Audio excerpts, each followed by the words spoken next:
Why? How could this happen? For days after my beloved daughter left for her honeymoon, I was suddenly informed that she had died in an accident, just when she had found a good person and was about to start a happy life. During the funeral, her husband was also crying, saying he couldn't regret it enough. However, I felt something odd about one of his statements. Something was off. Could it be murder? With an uneasy feeling in my chest, I began investigating the incident that took my daughter's life, not knowing that the truth would plunge me into despair. I had raised my daughter Taylor, alone since losing my husband to an accident when I was young. She was my pride and joy, honest, straightforward, and devoted to her parents. Since I had been a single parent and caused her some hardships, I was truly delighted when she introduced me to a man, her marriage partner, Harry. He seemed like a serious person, and his parents had already passed away, and he had no siblings, claiming to be completely alone in the world.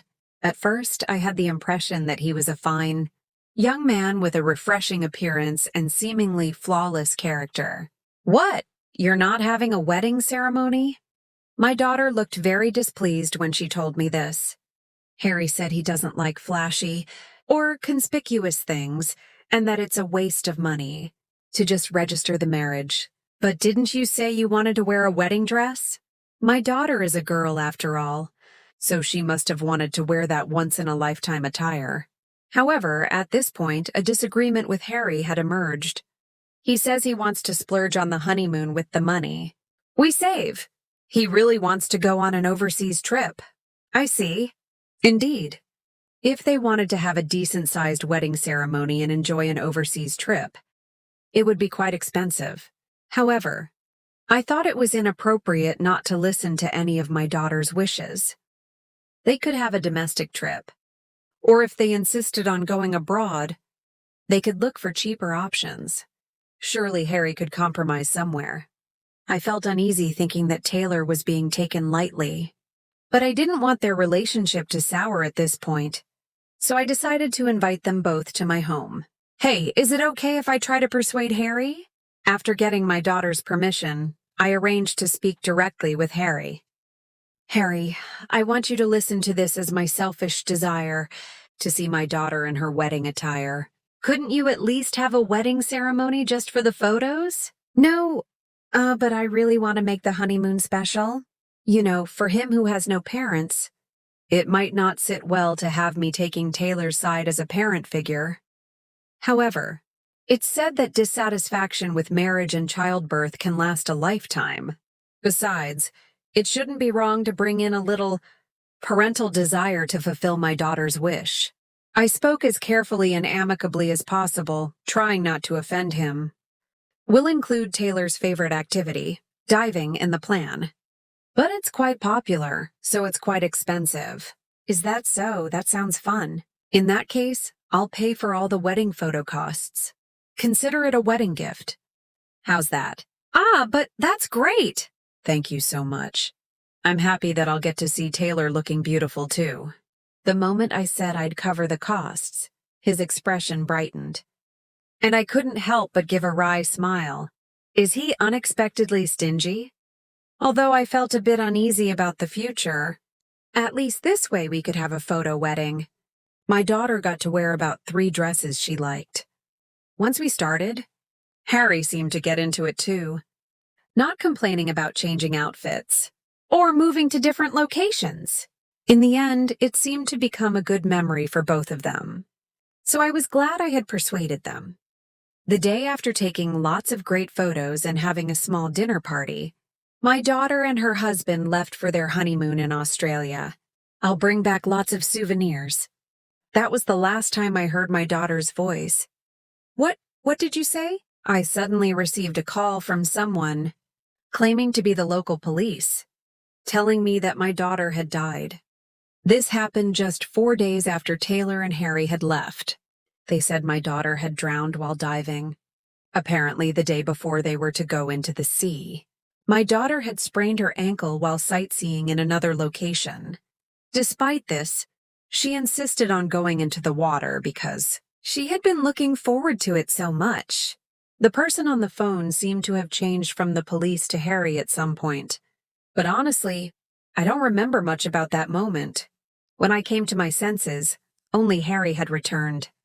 My daughter's remains had been brought to the funeral home, and I was holding Taylor's memorial portrait and receiving condolences from the funeral attendees. It was then that I felt like I could finally face what was happening in front of me. Perhaps because I was like this, or maybe because he was feeling the same way, Harry hardly spoke to me until the funeral. "Thank you all for attending my wife's funeral today." Harry was addressing the microphone, but his voice was flat, almost mechanical. However, as he began to describe the circumstances of my daughter's death, Harry's voice started to tremble. Finally, he began to sob, his words becoming fragmented. No one would expect things to turn out like this, when they were about to start a happy life together. Of course he'd react that way, huh? Wait a minute. Harry's speech was a typical eulogy if you just let it wash over you. But I noticed something odd about it. During breaks in the funeral, I had the chance to talk with my daughter's friends who had attended, and I found something else puzzling there too.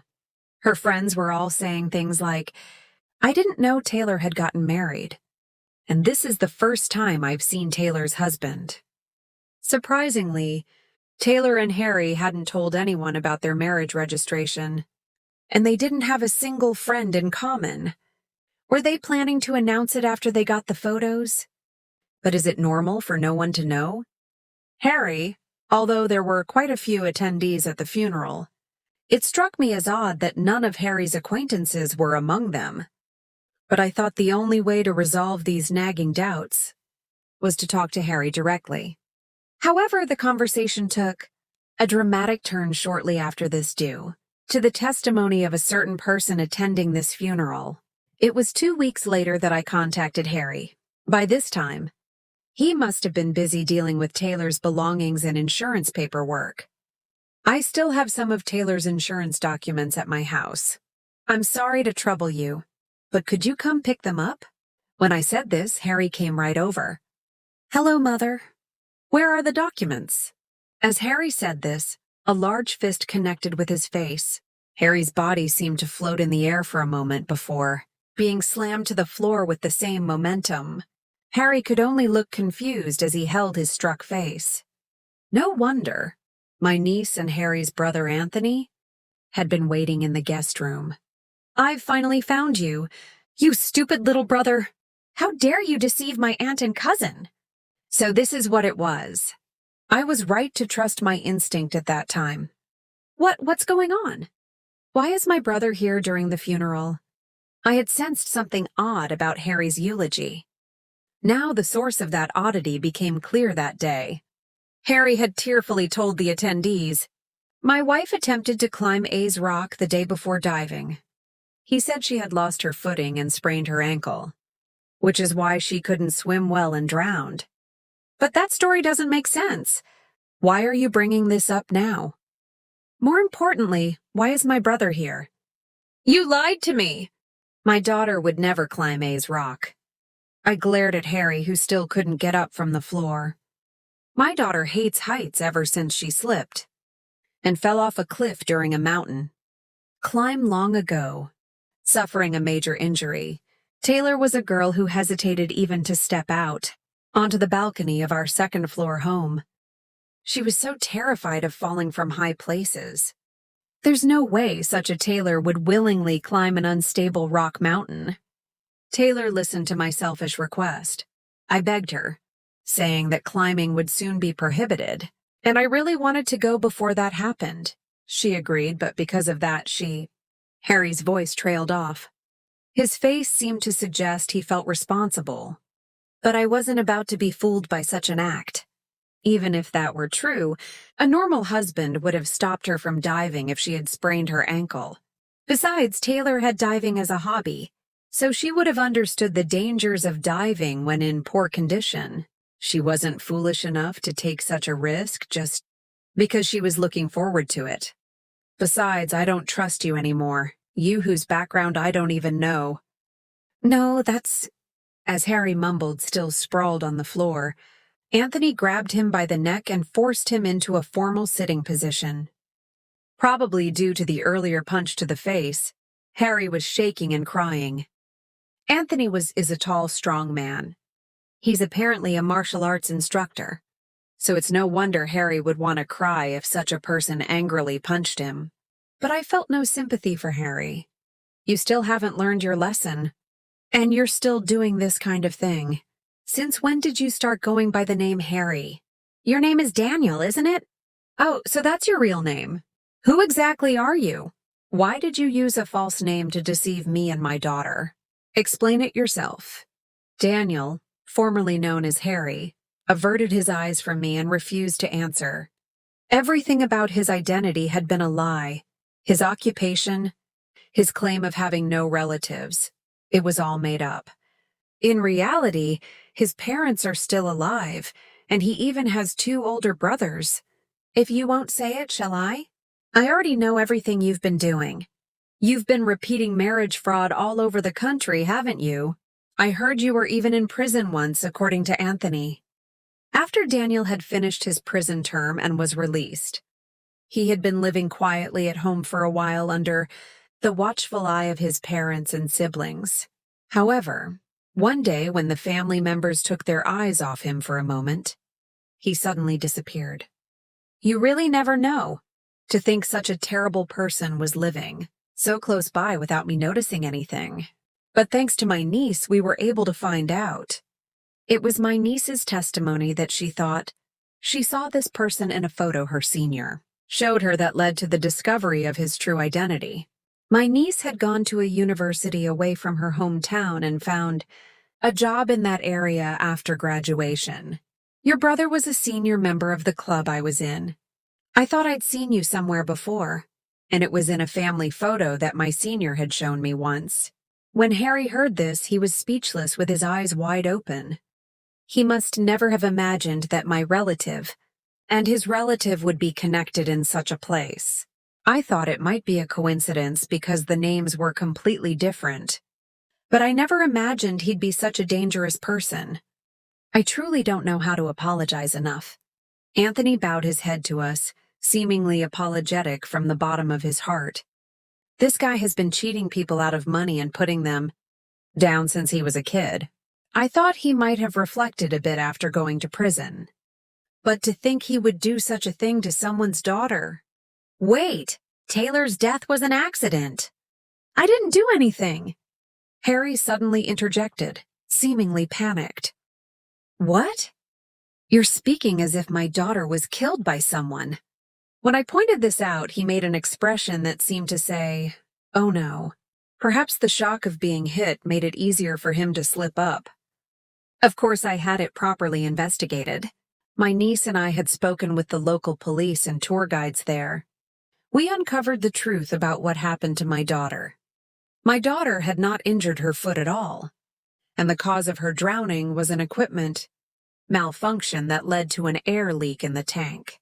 Apparently, after the instructor's inspection, the valve had loosened for some reason, causing air to leak out and resulting in oxygen deprivation. The facility cameras clearly captured the moment. You touched my daughter's tank just before she dived. Cameras I never heard anything about.